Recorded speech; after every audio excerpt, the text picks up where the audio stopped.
Joël Denis, Althia et Catherine, bonsoir à vous trois. Bonsoir. Bonsoir. Donc, la ministre Freeland rappelle avoir un plan de 8,9 milliards pour lutter contre la hausse fulgurante de l'inflation au pays. Althia, qu'est-ce que vous avez pensé de ce discours de Chrystia Freeland devant l'Empire Club à Toronto? C'était un exercice de communication puisque c'était, je dirais, une réponse à la crise qui vient de s'annoncer ou qui s'avère plus sérieuse que peut-être il y a plusieurs Canadiens qui le croyaient. En fait, toutes les annonces qu'elle a faites aujourd'hui étaient déjà dans ses 2 derniers budgets. Mais c'est quand même intéressant qu'elle a pris la peine de s'adresser à cette question. Il y a 2 choses qui sont ressorties pour moi. Il y avait une attaque dirigée très claire envers M. Poilievre, qu'elle a dit qu'il était non seulement irresponsable, mais qui démontrait un alphabet économique. Elle l'a pas nommé, évidemment, mais c'était quand même intéressant de voir qu'elle mettait ce petit tir-là dans son discours. L'autre chose qui m'a remarqué, franchement, c'était qu'elle semble avoir un manque de compréhension et de compassion envers les Canadiens qui souffrent vraiment. Elle nous a parlé qu'elle vit à Toronto, qu'elle est en train d'élever 3 enfants sans voiture, puis plus tard, elle nous décrit que il y a des gens qui grimacent quand ils voient les prix de l'essence à travers le pays. C'est vrai qu'ils grimacent peut-être, c'est plus que grimacer, mais elle a parlé de ces Canadiens-là. Puis ces Canadiens-là qui grimacent quand ils voient le prix à l'épicerie ou à la station d'essence, c'est quasiment tout le monde, je dirais. Il y a très peu de gens qui vont pas remarquer que le coût de l'essence est à 2 $ et plus à travers le pays. Alors, ça m'a remarqué, mais je dirais que c'était vraiment un exercice de communication plus qu'un exercice en termes de politique. Oui, parce que Catherine, justement, l'opposition à Ottawa reproche au gouvernement Trudeau de servir finalement du réchauffé, du recycler des vieilles annonces. Est-ce que c'est un reproche qui vous semble valable? Oui, bien disons que l'opposition a parfois tendance à exagérer, mais je pense que cette fois-ci, là, c'est tout à fait vrai. Écoutez, je voyais la liste là, finalement de ce que Mme Freeland a soi-disant annoncé aujourd'hui. La pension de sécurité de vieillesse, là, c'était déjà prévu que ça augmente de 10 %. Là, je m'excuse, c'est absolument pas nouveau. C'est bon. Et d'ailleurs, ça doit entrer en vigueur là en juillet 2022. Là, c'est peut-être pour ça qu'elle le rappelle, mais c'est absolument pas nouveau. Elle nous a encore une fois parlé des garderies et ça. Alors, on sait que bon, c'est pas parce qu'on a signé des ententes avec toutes les provinces que bon, toutes les provinces, nécessairement, le prix va descendre, là, va baisser. Là, on sait qu'en Ontario, il y a beaucoup de résistance encore là-dessus. Donc, j'ai l'impression que vraiment, là, elle tentait de faire le résumé, un ramassis finalement de mesures qui ont été annoncées effectivement dans les 2 dernières années. Mais au final, là, je suis tout à fait d'accord avec Althia, plus un exercice de communication, plutôt quelque chose un peu pour dire, un peu avant la période estivale, écoutez, on est là, on vous entend, voici ce qu'on a fait. Mais il n'y avait rien de nouveau finalement à proposer là, aux Canadiens. Joël Denis, dans son discours, Mme Freeland a aussi tenu à défendre le rôle de la Banque du Canada dans la lutte à l'inflation. Qu'est-ce que vous avez pensé de ça? Est-ce que Mme Freeland essaie finalement de recoller certains pots cassés, notamment après les attaques de Pierre Poilievre contre la Banque du Canada? Althia en parlait d'entrée de jeu. Assurément aussi, c'est un exercice pédagogique.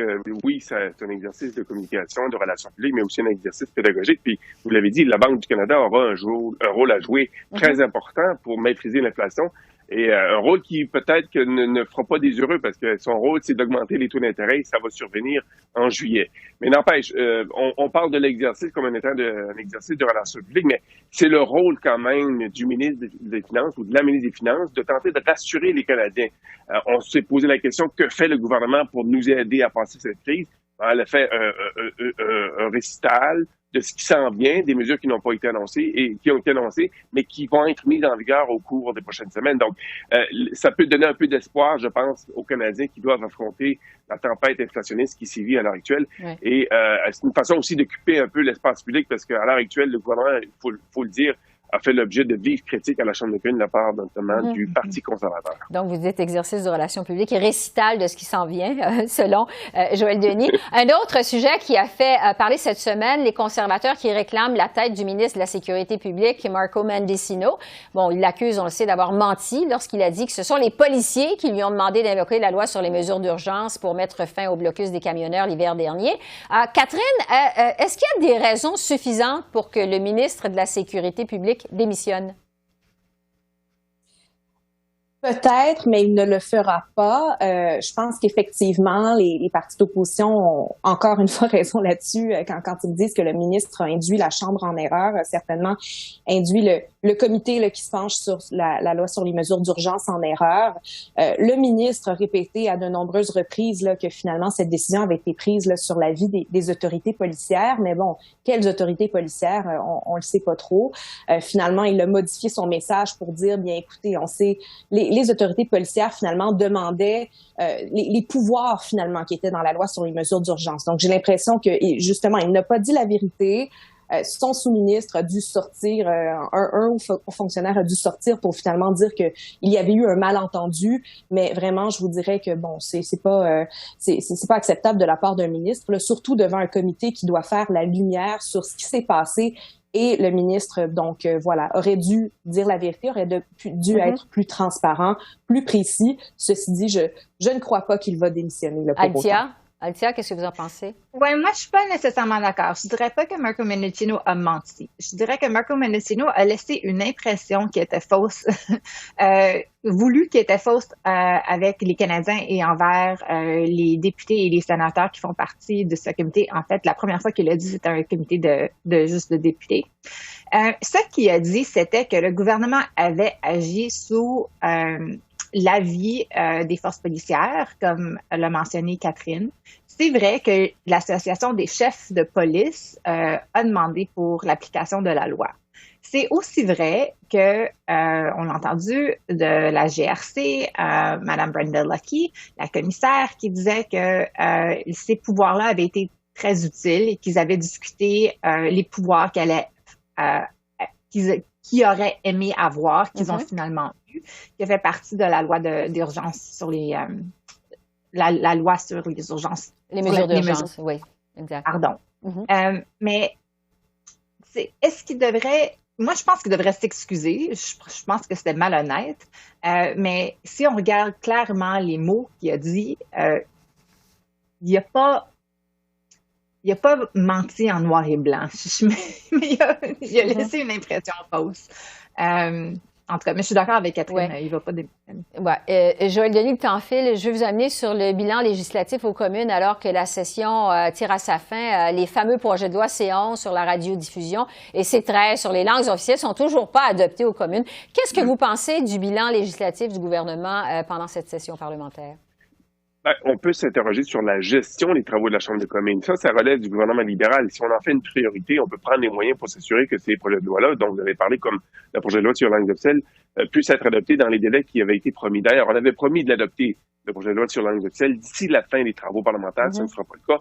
Ça veut donc dire que on parle beaucoup de l'inertie du gouvernement Trudeau. Ça en est une illustration parce qu'on semble marcher à pas d'escargot quand il s'agit d'adopter des projets de loi qui sont jugés très importants, non seulement pour le gouvernement, mais plusieurs communautés. Les langues officielles, ça fait 5 ans qu'on attend cette réforme, mais encore une fois, il faudra patienter à l'automne pour voir cette réforme se concrétiser. On va finir avec la course au leadership conservateur parce qu'il y a eu du nouveau. Catherine Patrick Brown a perdu Michelle Rampell comme directrice nationale de campagne.